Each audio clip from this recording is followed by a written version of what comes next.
ಕರ್ನಾಟಕ. ನಾನು ಹೇಳುವುದೇನಂದ್ರೆ, ಇವತ್ತಿನ ದಿನಮಾನಗಳಲ್ಲಿ ನಾವೆಲ್ಲ ನೆನಪಿಟ್ಟುಕೊಳ್ಳೋದು ಎರಡು ವ್ಯಕ್ತಿಗಳನ್ನ. ಒಬ್ಬರು ಸತ್ರು ಬದುಕಿದಂಗಿರ್ತಾರೆ, ಇನ್ನೊಬ್ರು ಬದುಕಿದ್ರು ಸತ್ತಂಗಿರ್ತಾರೆ. ಸತ್ರು ಬದುಕಿದಂತವ್ರು ಕೆ ಎಚ್ ಪಾಟೀಲ್ ಅನ್ನೋದನ್ನು ಬಹಳ ಹೇಳಕ್ ಇಷ್ಟಪಡ್ತೀನಿ. ಒಂದ್ಸರಿ ಗುಂಡೂರಾಯರ ಮುಖ್ಯಮಂತ್ರಿ ಇದೆ, ಅವಾಗ ಹೊಸದಾಗಿ MLC ಆಗಿದ್ದೆ. ಅವ್ರು ಹುಲ್ಕೋಟೆಗೆ ಬಂದಿದ್ರು. ಅವ್ರ ಭಾಷೆ ಕೆ ಎಚ್ ಪಾಟೀಲ್ ಭಾಷೆ ನನಗೆ ಬಹಳಷ್ಟು ಸಮೀಪದಾಗಿದ್ದ, ಯಾಕಂದ್ರೆ ನನ್ನ ರಾಜಕೀಯ ವಿಚಾರಕರಿಂದ ಸ್ಟಾರ್ಟ್ ಆಗಿದ್ದು. ಅವರು ಗುಂಡೂರಾಯರಿಗೆ ಮುಖ್ಯಮಂತ್ರಿ ಇದ್ದಾಗ ಅವರಿಬ್ಬರು ಇದೇ ಮಾತಾಡಿದ್ರು, ರಾಯರ ನಮ್ಗೆ ಇಂಜಿನಿಯರ್ ಕಾಲೇಜ್ ಕೊಡ್ರಿ ಅಂತಂದ್ರು. ಇದೇ ನಾ ಇದ್ದೆ ಪ್ರೆಸಿಡೆಂಟ್ ಆಗಿ. ಏನ್ರಿ K H Patil engineer college ಮಾಡ್ತೀನಿ, ಇಲ್ಲೇ ಕೊಟ್ಟಾರ ಕೊಡಿ, ನೀವು ಆಮೇಲೆ ನೋಡಿ ಹೇಳ್ತಿದ್ರು. ಕೊಟ್ಟಾರ ಕೊಡಿ ಆಮೇಲೆ ನೋಡಿದ್ರು. ಅಲ್ಲೇ ಅವ್ರ ಸ್ಪಾಟ್ ಮೇಲೆ ಗುಂಡೂರಾಯ ಅನೌನ್ಸ್ ಮಾಡಿಬಿಟ್ರು, ಬರುವಂತ ಇಲ್ಲಿ ಹುಲ್ಕೋಟೆಗೆ ನಾವು ಇಂಜಿನಿಯರ್ ಕಾಲೇಜ್ ಕೊಡ್ತೀವಿ ಅನೌನ್ಸ್ ಮಾಡಿದ್ರೆ ಇಂಜಿನಿಯರ್ ಕಾಲೇಜ್ ಪ್ರಾರಂಭ ಮಾಡಿ ಇವತ್ತು ಅತ್ಯಂತ ಒಂದು ಮಾಡೆಲ್ ಆದಂತ ಇಂಜಿನಿಯರ್ ಕಾಲೇಜನ್ನ ಮಾಡಿದಂಥವ್ರು ಕೆ ಎಚ್ ಪಾಟೀಲ್. ಇವತ್ತು ಇನ್ನೊಂದು ಮಾತನ್ನು ಹೇಳ್ತೀನಿ, ನಾನು ಇಲ್ಲಿ ಬರ್ಬೇಕಾದ್ರೆ 90% ಅವರ ಕಾರನ್ನು ಹೇಳಕ್ ಇಷ್ಟಪಡ್ತೀನಿ. ನಾನು ಹೈಸ್ಕೂಲ್ ಶಿಕ್ಷಣ ಕೆಲಸ ಮಾಡ್ತಿದ್ದೆ, ಚುನಾವಣೆ ಬಂತು. ಅವ್ರು ಕೂಡ ಬಹಳ ಅವ್ರು ಎಚ್ ಕೆ ಪಾಟೀಲ್ ಮತ್ತು ಡಿ ಆರ್ ಪಾಟೀಲ್ ಇವರಿಬ್ಬರಿಗಿಂತ ಹೆಚ್ಚು ನನ್ನ ಮೇಲೆ ಪ್ರೀತಿ ಇದ್ರು. ಅವರು ಜನ ಅಂತೀವ್ರು, ಡಿ ಆರ್ ಪಾಟೀಲ್ ಜನ ನೋಡೋವೆಲ್ಲ ಏನೇನಿತ್ತು ಎಲ್ಲ ಎಲೆಕ್ಷನ್ ನಿಲ್ತಾ ಅಂತ. ಎಲೆಕ್ಷನ್ ನಿಲ್ಲಿ ಕಾಕಾರ ತೋದೆ, ನೀ ನೌಕರಿ ಬಿಟ್ಟು ನಿಲ್ತೀವಿ ಅಂದ್ರೆ ನಿಲ್ಬೇಕಂತ ಮಾಡೀನ್ರಿ ಅಂದ್.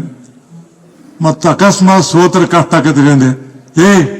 ಸೋತ್ರ 1 ಪಟ್ಟು ಗೆದ್ರೆ 2 ಪಟ್ಟು ನಡಿ ಹೋಗಿ ನಿಲ್ಲೋಗ್ರಂತ ಹೇಳ್ಬಿಟ್ರು. ಆ ಧೈರ್ಯದ ಮೇಗಿಂದ ಬಂದ ಚುನಾವಣೆ ನಿಂತೆ ನಾನು. ಕಾಯ್ದೆ ಕಾನೂನುಗಳು ಮೂಲೆಯಲ್ಲಿತ್ತು ಅವ್ರ ಆಫೀಸು. ಕಾಯ್ದೆ ಕಾನೂನುಗಳು ಏನು ಬೇಕಾದ್ರೆ ಇಂಥವ್ರ ಕಡೆ ಹೇಳ್ತೀನಿ ನಾನು, ಕೇಳ್ಕೊಂಡೆಲ್ಲ ಮಾಡಂತ ಹೇಳಿದ್ರು. ಮಾಡಂದ್ರೇನು ನಮ್ಗೆ ಗೊತ್ತಿರಲಿಲ್ಲ. ಅವಾಗ ಒಬ್ರು ವಕೀಲ ಕೊಟ್ಟು ನನಗೆ, ಅವರು ಕೊಟ್ಟ ನಂತರ ಅವಾಗ ನಾನು ಕಾರ್ಪೊರೇಷನ್ ಸ್ಕೂಲ್ನಲ್ಲಿ ಕೆಲಸ ಮಾಡ್ತಿದ್ದೆ. ಕಾರ್ಪೊರೇಷನ್ಕ KCS ಅವರು ಅಪ್ಲೈ ಹಾಕಿತ್ತು. ಮತ್ತೆ ತಿರುಗಿ ಹೋದೆ ಅವ್ರ ಕಡೆ. ಆ ವಕೀಲರಿಂದ ತೋರಿ ಫೋನ್ ಅಂದ್ರು, ವಕೀಲ್ ಬೈದ್ರು. ಮತ್ತೆ ಇದನ್ನ ಹೇಳಕ್ ನಿನ್ ಕಳಿಸಿದ್ನ ನಾ ಏನ್ ಹೇಳ್ಬೇಕು ಮಾಡ, ನಿಲ್ಬೇಕು, ಏನ್ ಮಾಡ್ಬೇಕು ಇಷ್ಟ ಹೇಳಿದ್ರು, ಉಳಿದ ಮಾತಾಡ ಅಂತ ಹೇಳಿದ್ರು. ಆಮೇಲೆ ಅವ್ರು ಹೇಳಿದ್ರು, ಅವಾಗ ಏನ್ ಮಾಡಿದ್ರು ಅಂದ್ರೆ, ಕಾರ್ಪೊರೇಷನ್ KCSR ಅಪ್ಲೈ ಮಾಡಿದ್ರು, when the high school is getting grant from the government, it is aided institution employ can contact ಅಂತ ಹೇಳಿ ಅವ್ರು ಕೊಟ್ಬಿಟ್ರು. ಅದ ಪತ್ರ ತಗೊಂಡೋಗಿ ಎಲೆಕ್ಷನ್ ನಿಂತೆ. ಎಲೆಕ್ಷನ್ ನಿಂತಾಗ ನಾಮಿನೇಷನ್ ಕೊಟ್ಟೆ. ಆಕಸ್ಮಿಕವಾಗಿ ಯಾವುದೋ ಒಂದು ಇದಕ್ಕೆ ಹೋಗಿದ್ವಿ. ನಾನು ಹೋಗೋ ಮುಂದೆ ಹೇಳಿದೆ, ಹೋಗಿ ನೀ ಹೇಳಿನಲ್ಲ ಗೆದ್ರ ಖುಷಿ ಪಡಾಕತಿ, ಸೋತ ಅದಕ್ಕೆ ಜಾಸ್ತಿ ಖುಷಿ ಪಟ್ಟು ನಡಿ ಅಂತ ಅಂದ್ಬಿಟ್ರು. ಬಂದಂತ ಚುನಾವಣೆ ಗೆದ್ದ ನಂತರ ನಮಸ್ಕಾರ ಮಾಡಕ್ ಹೋದೆ. ನಮಸ್ಕಾರ ಹೋದ್, ನೋಡ ನೀನು ಧೈರ್ಯ ಮಾಡಿದಿ, ಆರಿಸಿ ಬಂದಿ. ಇಷ್ಟ ನಾನು ನಿನಗೆ ಹೇಳ್ತೀನಿ ಏನಂದ್ರ, ಯಾರು ನಿನಗೆ ಮತ ಹಾಕ್ಯಾರ ಅವ್ರನ್ನ ನೀ ಮರಿಬೇಡ. ನನ್ನಂಗ ನೀನು ಎಲ್ಲ ಗೆರೆ ಕೊರಕ್ ಆಗುದಿಲ್ಲ, ಇದೇ ಮಾತಾಡೋದು. ನನ್ನಂಗೆಲ್ಲ ಗೆರೆ ಕೊರಕ್ ಆಗಂಗಿಲ್ಲ, ಗೆರೆ ಕೊರಕ್ ಹೋಗ್ಬೇಡ ನೀನು, ಬಟ್ ಕೆಲಸ ಮಾಡು ಅಂತ ಹೇಳಿದ್ರು. ನನ್ನ ಮಾರ್ಗದರ್ಶನ ಇಷ್ಟೇ, ನಿನ್ಗೇನು ಓಟ್ ಹಾಕ್ಯಾರ ನಿನ್ ಮೇಲೆ ನಂಬಿಕೆ ಇಟ್ಟು ಇಂತಿಂತ ದೊಡ್ಡ ದೊಡ್ಡ ಮಂದಿಗಡೆ 9 ದಿನ ಇದ್ದಾಗ ನಿನಗೆ ಬಳ್ಳಾರಿ, ಶಿವಮೊಗ್ಗ, ರಾಯಚೂರು, ಆಮೇಲೆ ಹಳೆ ಧಾರವಾಡ ಇತ್ತು. ಇಂಥ ನಿನ್ ಗೆಲ್ಸ್ಯಾರಂದ್ರ ಅವ್ರನ್ನ ಮರಿಬಾರ್ದು. ಯಾವಾಗಾದ್ರೂ ನೀವು ನೆನಪಿಟ್ಟುವ, ಅವ್ರ ಕೆಲಸ ಮಾಡು, ಮುಂದೆ ಒಳ್ಳೇದಾಕತ್ತೆ ಅಂತ ಹೇಳಿದ್ರು. ನಾನು ಚುನಾವಣೆ ನಿಂತೆ, ಗೆದ್ದೆ. ಇವತ್ತು ಈ ಸ್ಥಾನಕ್ಕೆ ಬರ್ಬೇಕಾದ್ರೆ ಅವ್ರು ನನ್ನ ಬೆನ್ನು ತಟ್ಟಿದ್ದನ್ನ ಇವತ್ತು ನಾನು ನೆನಪಿಟ್ಕೊಳ್ತೀನಿ. ಆ ಹಿನ್ನೆಲೆಯಲ್ಲಿ ಇವತ್ತು ಕೆ ಎಚ್ ಪಾಟೀಲ್ರು ನಮ್ಮೆದುರಿಗೆ ಇನ್ನೂ ಬದುಕಿದ್ದಾರೆ ಅನ್ನುವಂತ ಮಾತನ್ನು ಹೇಳ್ತೀನಿ. 101 ವರ್ಷವರೆಗೆ ಇದ್ರೂ ಸಹಿತ ಇವತ್ತು ಅವ್ರು 101ನೇ ವರ್ಷ ಜಯಂತಿ ಅವ್ರು ಹುಟ್ಟುಹಬ್ಬ ಆಚರಿಸ್ತೀವಿ. ಇವತ್ತು ಇಡೀ ಕರ್ನಾಟಕದಲ್ಲಿ ಅವ್ರ ಭಾಷಣ. ಇನ್ನೊಂದು, ಮೊಟ್ಟ ಮೊದಲಿಗೆ ಈ ಮೈಸೂರಾಗ ಕರ್ನಾಟಕ ರಾಜ್ಯ ಆಗಬೇಕಿದ್ದರೆ ರೆಸಲ್ಯೂಷನ್ ಮಂಡಿಸಿದವರು ವಿಧಾನ ಪರಿಷತ್ನಲ್ಲಿ ಕೆ ಎಚ್ ಪಾಟೀಲ್ರು. ಅವರೇ ಅದನ್ನು ಮಂಡಿಸಿ ಅವತ್ತು ಅವ್ರು ಭಾಷಣ ಮಾಡಿದ್ರು, ಕರ್ನಾಟಕ ಹೆಂಗಾಗಬೇಕು, ಏನಾಗಬೇಕು. ಇಡೀ ಇತಿಹಾಸವನ್ನ ನಮಗೆ ಯಾರಿಗೂ ಗೊತ್ತಿಲ್ಲ. 1938 ಇಸ್ವಿಯಿಂದ ಹಿಡಿದು ಇಲ್ಲಿವರೆಗೆ ಎಲ್ಲ ಇತಿಹಾಸವನ್ನು ಹೇಳಿ ನಮ್ಮ ಪ್ರೆಸಿಡೆಂಟ್ ಅವರು ಅವತ್ತು ಕರ್ನಾಟಕವಾಗಲಿ ಅಂತ ತಿಳ್ಕೊಂಡು ಹೇಳಿ ರೆಸಲ್ಯೂಷನ್ ಮಾಡಿ ರೆಸಲ್ಯೂಷನ್ ಪಾಸ್ ಮಾಡುವಂತ ಕೆಲಸವನ್ನು ಸಹಿತ ಮಾಡಿದ್ರು ಅನ್ನುವಂತ ಮಾತನ್ನು ಹೇಳ್ತೀನಿ. ಈ ಹಿನ್ನೆಲೆಯಲ್ಲಿ ಮುಖ್ಯಮಂತ್ರಿ ಹೇಳ್ರಿ, ಎಚ್ ಕೆ ಪಾಟೀಲ್ ಅವ್ರು ದಾರೆ ಹೊಂಟಾರಂತೆ. ಕೆ ಎಚ್ ಪಾಟೀಲ್ ದಾರೆ ಹೋಗಿ ಬಹಳ ಕಷ್ಟ. ಅವರು ಕೆ ಎಚ್ ಪಾಟೀಲ್ ಬೇರೆ, ಎಚ್ ಕೆ ಪಾಟೀಲ್ ಬೇರೆ. ಆದ್ರೂ ಸಹಿತ ನಾನು ಹೇಳ್ತೀನಿ, ಅವ್ರು ಪ್ರಯತ್ನ ಮಾಡ್ತಾರ. ಅವ್ರ ಕಡೆ ಯೋಗ್ಯತೆ ಐತಿ ಮತ್ತು ಸಾಕಷ್ಟು ರೀತಿಯಿಂದ ಸರ್ಕಾರದಲ್ಲಿ ಕೆಲಸ ಮಾಡಿ ಮತ್ತು ಇಡೀ ಕರ್ನಾಟಕದಲ್ಲಿ ಏನು ಜಿಲ್ಲೆಗಳು ಡಿವೈಡ್ ಅದು ಇಡೀ ಕರ್ನಾಟಕದ ನಂಬರ್ 1 ಏನಾದ್ರು ಗದಗ ಆಗಿದ್ರೆ ಎಚ್ ಕೆ ಪಾಟೀಲಿಂದ ಆಗಿದೆ ಅನ್ನೋದನ್ನು ಬಹಳ ಮಾಡಿ ಹೇಳ್ತೀನಿ.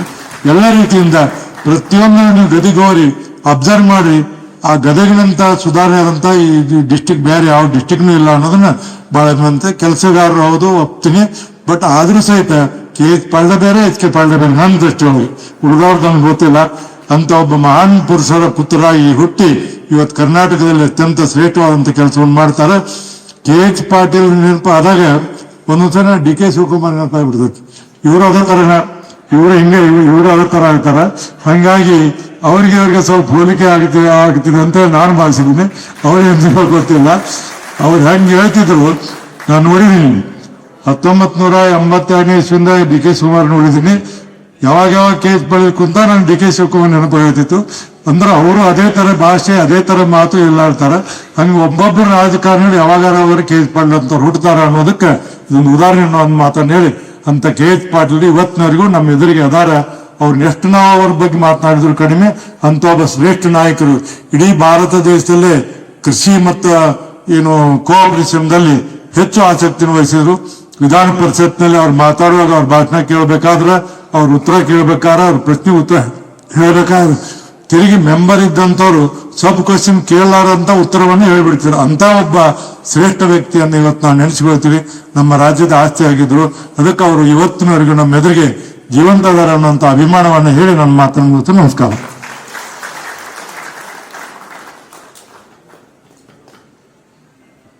ಕೆ ಎಚ್ ಪಾಟೀಲರ ಜೀವನವೇ ಹೋರಾಟ, ಹೋರಾಟವೇ ಅವರ ಜೀವನ. ಈ ಅರ್ಥದಲ್ಲಿ ಕೆ ಎಚ್ ಪಾಟೀಲರು ಬದುಕಿ ಜನಮಾನಸದಲ್ಲಿ ಚಿರಸ್ಥಾಯಿಯಾಗಿ ಉಳಿದಿದ್ದಾರೆ. ಮತ್ತೊಮ್ಮೆ ಶ್ರೀ ಬಸವರಾಜ ಹೊರಟ್ಟಿ ಅವರಿಗೆ ಧನ್ಯವಾದಗಳು.